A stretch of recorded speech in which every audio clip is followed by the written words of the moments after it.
Et pour remettre le prix Parcours International 2020, j'appelle sur scène le parrain de ce prix, Vincent Harel, promo 2000 et président de Mercer.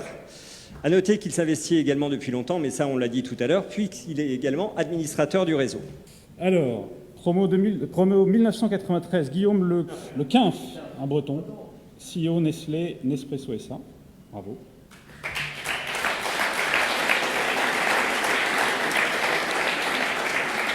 Alors, Stéphanie Nussmann, promo 1998, directrice générale de Chanel à Singapour.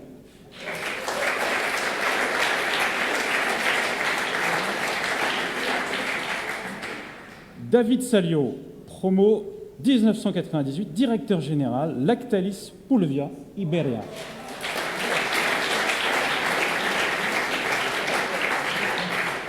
Alors, une autre promo 98, belle promo. Voilà, belle promo. Marie de Foucault, vice-président Richard Attias, associé. And the award goes to, est-ce que c'est international? Absolument. Guillaume Le Quinf, Nespresso.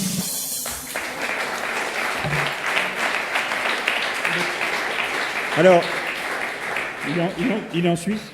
oui, alors Guillaume regrette vraiment de ne pas être avec nous ce soir. Vraiment, je l'ai eu, je me suis entretenu avec lui près de 2 heures la semaine dernière.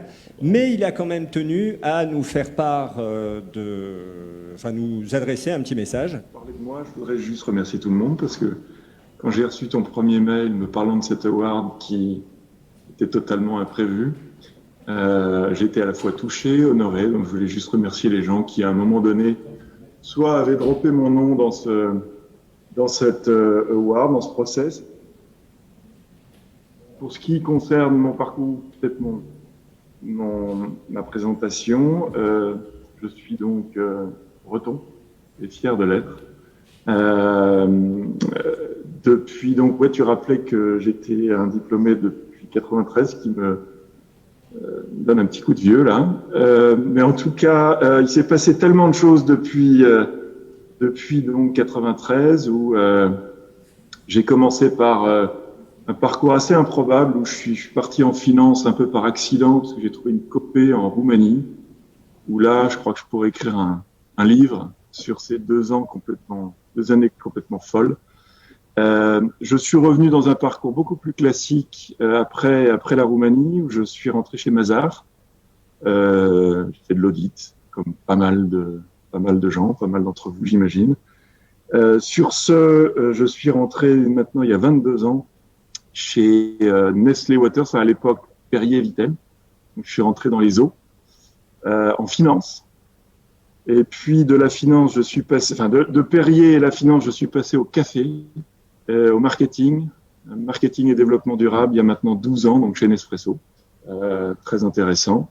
Je suis resté donc en Suisse pendant 7 ans. Et puis, il y a 5 ans et demi maintenant, je suis parti à New York.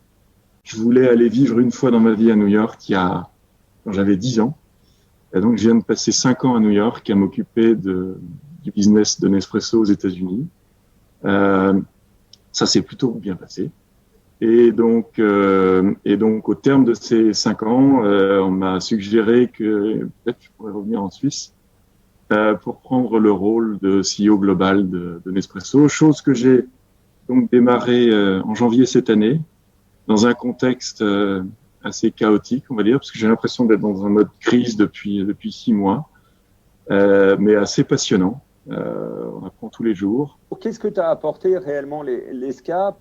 Le savoir-être, savoir naviguer dans un espace social que je connaissais peu, en fait. Mes parents étaient profs, donc le monde dans l'entreprise était pas ce que je connaissais ou dans lequel j'étais le plus à l'aise. Donc ça m'a énormément apporté. Et puis je crois aussi qu'on rencontre des personnages à l'ESCA. Il y a des moments, des rencontres, peut-être 2, 3 dans une vie professionnelle qui font que ça change le cours des choses. En l'occurrence, dans ces 2 ou 3 personnes, il y en a un de ma promo qui fait que je serais sans doute pas là en train de vous parler sans lui. Voilà. Ces rencontres déterminantes font que ces personnages qui font l'ESCA, au final, si vous regardez 25 ans, déterminent un parcours. Merci Pedri, et vraiment navré de pas pouvoir être avec vous ce soir. Ça aurait été une super manière de reconnecter le contexte.